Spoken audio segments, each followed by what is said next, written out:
एक पुरानी कहावत है कि दुश्मन का दुश्मन दोस्त होता है, लेकिन यह कहावत भारत, चीन और अमेरिका के मामले में बहुत फिट नहीं बैठती। भारत और चीन में दुश्मनी रही है और अब भी बहुत ज्यादा कड़वाहट है। अमेरिका और चीन में प्रतिद्वंद्विता है और अभी तो और ज्यादा चरम पर है। अमेरिका और भारत में ना तो ऐसी कोई दुश्मनी है और ना ही ऐसी कोई प्रतिद्वंदिता। इसके बावजूद क्या चीन के खिलाफ अमेरिका भारत के साथ है? अमेरिका के लिए भारत कितना दोस्त है, इसे इतिहास में परखने की कोशिश करें या वर्तमान में, नतीजा बहुत आश्वस्त करने वाला नहीं रहता। भारत के 20 सैनिकों की मौत चीन और भारत की सीमा पर हुई। चीन ने इसके लिए भारत को ही जिम्मेदार ठहरा दिया। अमेरिका का बयान इतना सधा हुआ आया कि ना चीन को निराशा हुई और ना ही भारत को कोई खुशी। इतने मुश्किल वक्त में राष्ट्रपति ट्रंप ने H-1B वीजा की व्यवस्था को रद्द कर दिया। कहा जा रहा है कि ट्रंप के इस फैसले से सबसे ज्यादा प्रभावित भारतीय होंगे। अमेरिकी राष्ट्रपति डोनाल्ड ट्रंप ने ग्रीन कार्ड और विदेशियों को मिलने वाले वर्क वीजा H-1B पर लगी पाबंदियों को साल के अंत तक के लिए बढ़ा दिया है। आंकड़े बताते हैं कि इसका सीधा असर भारतीयों पर सबसे ज्यादा पड़ेगा। US citizenship and immigration services के डेटा के मुताबिक 5 अक्टूबर 2018 तक 3,09,986 भारतीयों ने इस वीजा के लिए आवेदन दिए थे। ये संख्या दुनिया के किसी भी देश से ज्यादा है। दूसरे नंबर पर चीन आता है, जहां के 47,172 लोगों ने इस वीजा के लिए आवेदन दिया।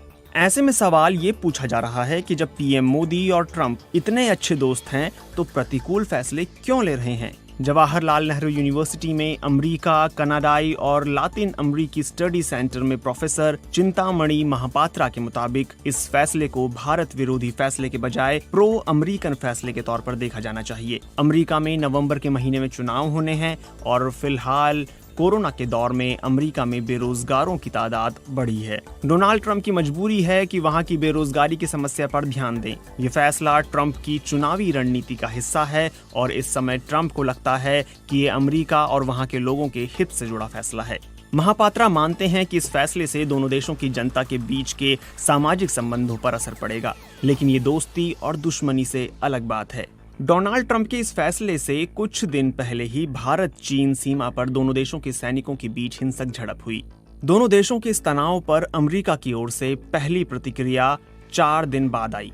अमेरिका ने 19 जून को प्रतिक्रिया देते हुए अपनी संवेदना जताई। अमेरिका के विदेश मंत्री माइक पॉम्पियो ने कहा कि हम चीन के साथ हाल में हुए संघर्ष की वजह से हुई मौतों के लिए भारत के लोगों के साथ गहरी संवेदना जताते हैं। हम इन सैनिकों के परिवारों, उनके आत्मीयजनों और समुदायों का स्मरण करेंगे ऐसे समय जब वो शोक मना रहे हैं।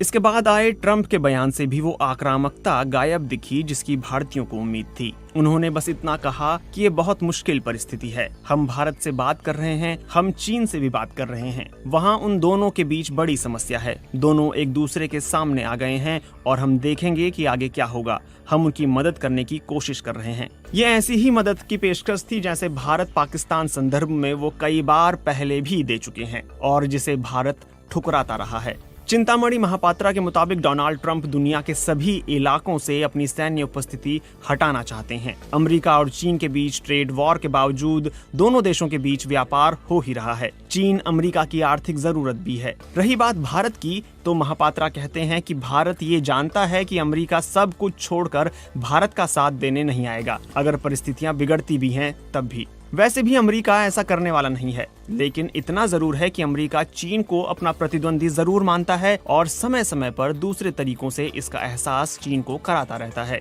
इतिहास में देखें तो यह ऐतिहासिक तथ्य है कि साल 1962 के युद्ध में अमेरिका ने भारत की मदद की थी। अमेरिका के सामने 1962 में चीन की ताकत कुछ भी नहीं थी। जब चीन ने भारत पर हमला किया, उसी वक्त अमेरिका क्यूबा मिसाइल संकट का सामना कर रहा था। सोवियत संघ ने क्यूबा में मिसाइल तैनात कर दी थी और एक बार फिर से परमाणु युद्ध की आशंका गहरा रही थी।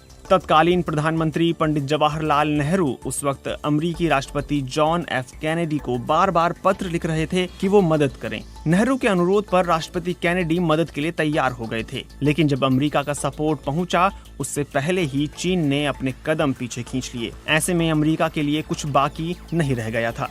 लेकिन ऐसे भी उदाहरण मिल जाएंगे जब अमेरिका को भारत से जरूरत पड़ी तो डरा धमका कर उसने अपना काम निकलवा लिया। ताज़ा मिसाल हाइड्रोक्सी क्लोरोक्विन की है। जब भारत से दवा मांगने के लिए ट्रंप ने दोस्ती का हवाला दिया और कहा कि मैंने भारत के प्रधानमंत्री मोदी से बात की है। भारत बड़ी मात्रा में हाइड्रोक्सी क्लोरोक्विन बनाता है। भारत ने उस समय इस दवा के निर्यात पर रोक लगा रखी थी, लेकिन ट्रंप को जरूरत पड़ी तो भारत ने निर्यात से प्रतिबंध हटा लिया। क्या वाकई अमेरिका भारत का दोस्त है या नहीं, ये तय करना मुश्किल है। इस पर महापात्रा कहते हैं कि रणनीतिक तौर पर भारत और अमेरिका पिछले 2 दशकों से दोस्त रहे हैं, लेकिन आर्थिक मोर्चे की बात हो या फिर दूसरे सामाजिक मुद्दों की, वहां अक्सर दोनों देश अलग अलग नजर आते हैं। जहां तक राष्ट्रपति डोनाल्ड ट्रंप का सवाल है तो महापात्रा कहते हैं कि ट्रंप किसी को दोस्त या दुश्मन नहीं मानते, वो सिर्फ अपना और अमेरिका के हित के आधार पर फैसले लेते हैं। ऑब्जर्वर रिसर्च फाउंडेशन के स्टडीज विभाग के डायरेक्टर हर्ष पंत का मानना है कि अंतर्राष्ट्रीय संबंधों में दोस्त दुश्मन नहीं होता।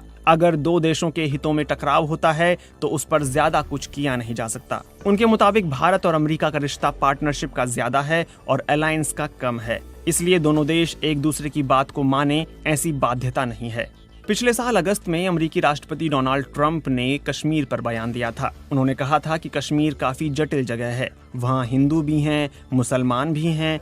मैं यह भी नहीं कह सकता हूँ कि वो साथ में शानदार ढंग से रह पाएंगे। ऐसे में जो मैं सबसे अच्छा कर सकता हूँ वो यह है कि मैं मध्यस्थता कर सकता हूँ। उनका ये बयान भारत सरकार के अनुच्छेद 370 खत्म करने को लेकर आया था। ट्रंप ये जानते हैं कि भारत कश्मीर के मुद्दे पर तीसरे पक्ष की मध्यस्थता स्वीकार नहीं करता। बावजूद इसके उन्होंने इस तरह की पेशकश की। उनकी ये पेशकश खुद अमेरिकी नीति के बिल्कुल उलट थी, जिसके तहत अमेरिका कश्मीर को भारत और पाकिस्तान के बीच द्विपक्षीय मसला यानी भारतीय संवेदनाओं के साथ देखता आया है। ईरान और अमेरिका की दुश्मनी किसी से छिपी नहीं है, लेकिन इसका असर पिछले दिनों भारत पर भी पड़ा है। 2015 जुलाई में ईरान और संयुक्त राष्ट्र सुरक्षा परिषद के 5 स्थायी सदस्यों के बीच परमाणु समझौता हुआ था। अमेरिका के तत्कालीन राष्ट्रपति बराक ओबामा ने समझौते के तहत ईरान के परमाणु कार्यक्रम को सीमित करने के बदले में प्रतिबंधों में राहत दी थी। लेकिन मई 2018 में ईरान पर ज्यादा दबाव बनाने के लिए अमेरिकी राष्ट्रपति डोनाल्ड ट्रंप ने ये समझौता तोड़ दिया। 2018 में अमेरिका ने भारत से कहा है कि वो ईरान के साथ अपने संबंधों की समीक्षा करे और ईरान से तेल का आयात पूरी तरह बंद कर दे। भारत चीन के बाद कच्चा तेल खरीदने वाला दूसरा सबसे बड़ा खरीदार है। वहीं ईरान अपना 10% तेल निर्यात सिर्फ भारत को करता है। ईरान के अलावा इराक और सऊदी अरब से भी भारत तेल खरीदता है, लेकिन अमेरिका ने इस पर रोक लगा दी है। इस साल फरवरी में ट्रंप के अहमदाबाद दौरे से ठीक पहले कांग्रेस ने नरेंद्र मोदी सरकार से यही सवाल पूछा था। उन्होंने केंद्र सरकार पर आरोप लगाते हुए कहा था कि मोदी सरकार ने अमेरिकी प्रतिबंधों के बाद ईरान से सस्ते दामों में तेल खरीदना बंद कर दिया, जिससे भारत में तेल के दाम बढ़ गए। यही बात भारत अमेरिका संबंधों के जानकार भी मानते हैं। अमेरिकी मामलों के जानकार हर्ष पंत की माने तो इस फैसले को केवल भारत के संदर्भ में देखना गलत होगा। इसका असर सभी देशों पर पड़ा, लेकिन हमें ये नहीं भूलना चाहिए कि चाबहार बंदरगाह निर्माण पर उस प्रतिबंध का असर नहीं पड़ा। दरअसल ये पूरा मामला ईरान और अमेरिका के आपसी रिश्तों की देन था, न कि भारत के प्रति दोस्ती या दुश्मनी से प्रेरित। चिंतामणि महापात्रा भी हर्ष पंत की बात से सहमत हैं। उन्होंने कहा कि ईरान पर लगे प्रतिबंधों का विरोध इसराइल के अलावा सभी देश ने किया था। ये बात और है कि इसका असर भारत पर नकारात्मक तरीके से हुआ। जहां तक तेल खरीदना बंद करने की बात है, इस पर हर्ष पंत कहते हैं कि वो दूसरे लॉजिस्टिक कारणों की वजह से भी भारत को बंद करना पड़ा।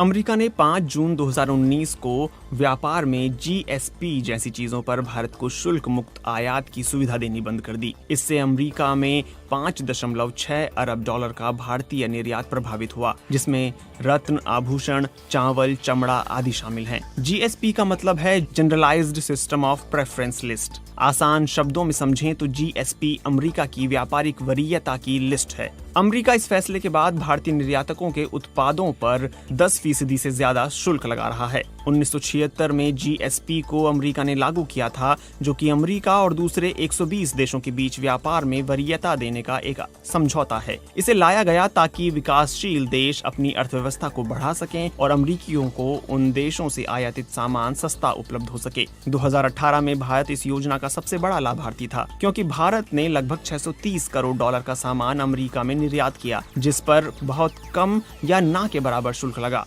इस फैसले के पीछे की वजह बताते हुए राष्ट्रपति ट्रंप ने बताया था कि भारत अमेरिकी कंपनियों को अपने बाजार में बराबर और उचित मौका नहीं दे रहा। इस शिकायत के पीछे वजह है वो विवाद जिसमें मेडिकल उपकरण और डेयरी उत्पादों को भारत में बेचने की इजाजत नहीं मिलना है। लेकिन तमाम बातचीत के बाद भी अमेरिका की जीएसपी सूची में भारत वापस नहीं आ पाया है। चिंतामणि महापात्रा मानते हैं कि डोनाल्ड ट्रंप विश्व की अर्थव्यवस्था को एक बिजनेसमैन के नजरिए से देखते हैं। वो खुद को एक कठिन वार्ताकार के तौर पर पेश करते आए हैं। भारत के साथ दूसरे यूरोपीय देशों, कनाडा और चीन के साथ भी व्यापार के मामले में वो इतने ही सख्त रहे हैं। उन्होंने विश्व की किसी अर्थव्यवस्था को नहीं छोड़ा है जिसके साथ वो सख्ती से पेश न आए हों। अमेरिका के भीतर भी उनकी ट्रेड और दूसरी आर्थिक नीतियों की आलोचना होती रहती है। इस साल फरवरी के महीने में जब मोदी उन्हें गुजरात ले आए थे, आर्थिक मोर्चे पर भारत अमेरिका जरूर अलग अलग दिखते हैं, लेकिन ऐसा नहीं कि रिश्तों में ये उतार चढ़ाव केवल ट्रंप प्रशासन के दौरान ही रहा।